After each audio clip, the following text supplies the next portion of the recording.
Hello, hello, hello. Welcome to Mrs. Murchison's Cursive Club. This is a club that is designed just for you, those who want to learn to write beautiful cursive lettering. I have been waiting for the opportunity to grab some notebook paper and my colorful pens to teach you the basic strokes for cursive handwriting. But why do we need to know it? I'll tell you why. There are amazing, beautiful things, such as the Constitution for the United States, that tells us all about our rights as Americans. This was written in beautiful, beautiful calligraphy, which is a form of that cursive handwriting I'm talking about. We, the people. Those are three strong words that they're bigger than everything else on the page. And I know you've heard that said before sometime, and you always wonder, what does we the people mean? Well, if you can read this, you might know. Also, we celebrate the 4th of July and celebrate July 4th, 1976, when the Declaration of Independence was signed. Down here is a picture of some of the signatures, and it shows that this one signature is bigger than the rest. That's the signature of John Hancock. John Hancock. Wow, it is so beautiful. That is a beautiful signature. It's got all these curls and loops and lines, and it's amazing. And guess what?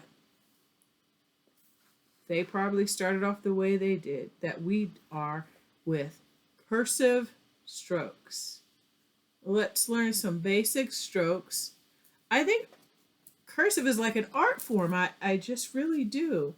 It's like the kinds of lines that we've talked about in art before, such as this one, a wavy line. It curves up and down, up and down.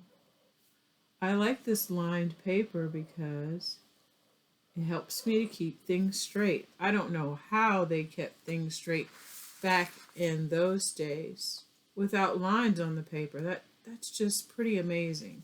It's impressive. A wavy line, or something like a loopy line with loops.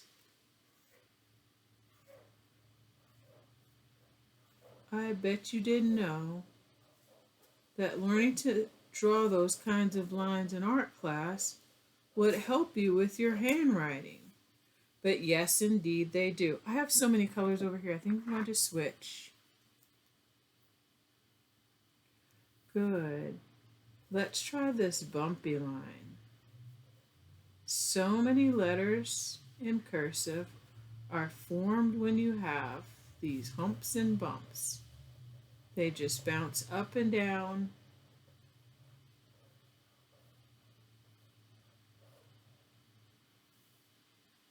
Awesome. And sometimes you'll have lines that go opposite directions. Now I hope you notice that I'm holding my pencil, and you should be holding your pen with 3 fingers only. These 2 little fingers are tucked under. I have my thumb and my pointer finger and my tall finger here. And I can just wiggle, and my thumb does a lot of the steering.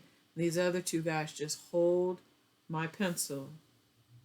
I'm going the opposite direction.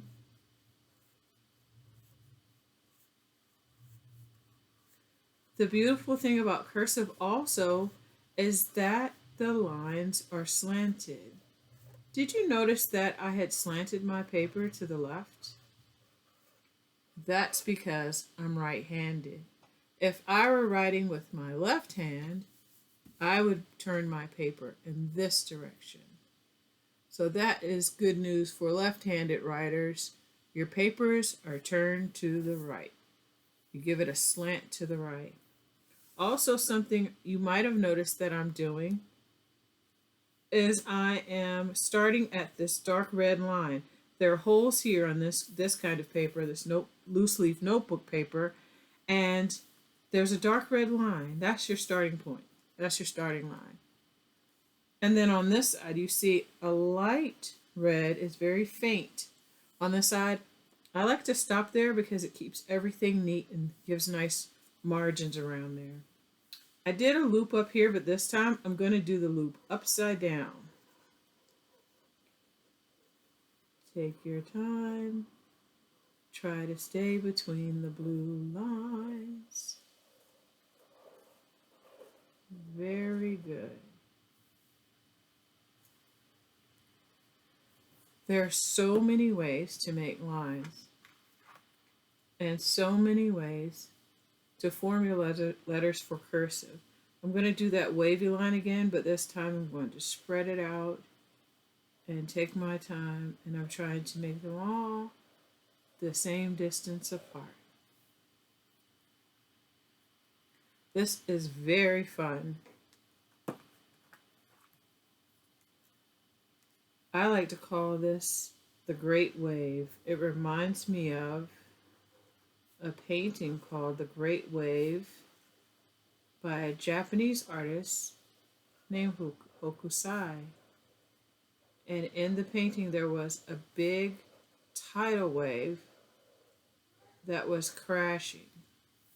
I'm going to do that one again. This one is an important line to do. Now, I don't know if you learned this in art class, but it's easy to learn. This one might be something new.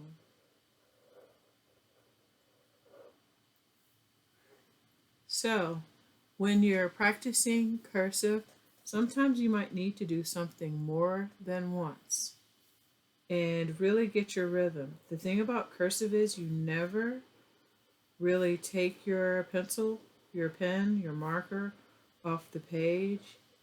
You just slide over and keep going. The only time you pick your pencil up is when you come to a new word.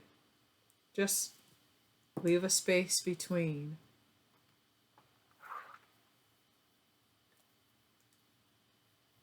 Now I'm going to do some tall loops. Some really tall loops. There are a number of cursive letters that use tall, thin loops. Notice that my loops are slanting slightly to the right in the direction that I'm going. Loopy, loopy, loop. Very good. Well, one thing that I remember about this important document, the Declaration of Independence, is this big signature gained fame for this man from Massachusetts. I wish he was from Virginia, because I'm from Virginia. But he did this big, gigantic signature. Everybody else's is really small. And he was really making a statement. And oftentimes when it's time to make your mark, sign an important document, someone might say to you, put your John Hancock right there.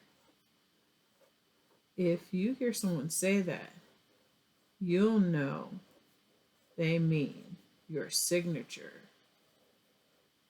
So I'm going to sign off today by signing my name to the bottom of this page.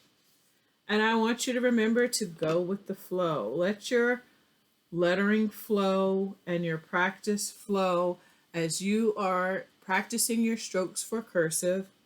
Cursive Club is awesome because each time we come together, each episode will teach you more and more strokes and more ways to form letters. We're going to start with lowercase and progress to uppercase. But hey, look at that. That looks wonderful. I mean, that even looks like a work of art.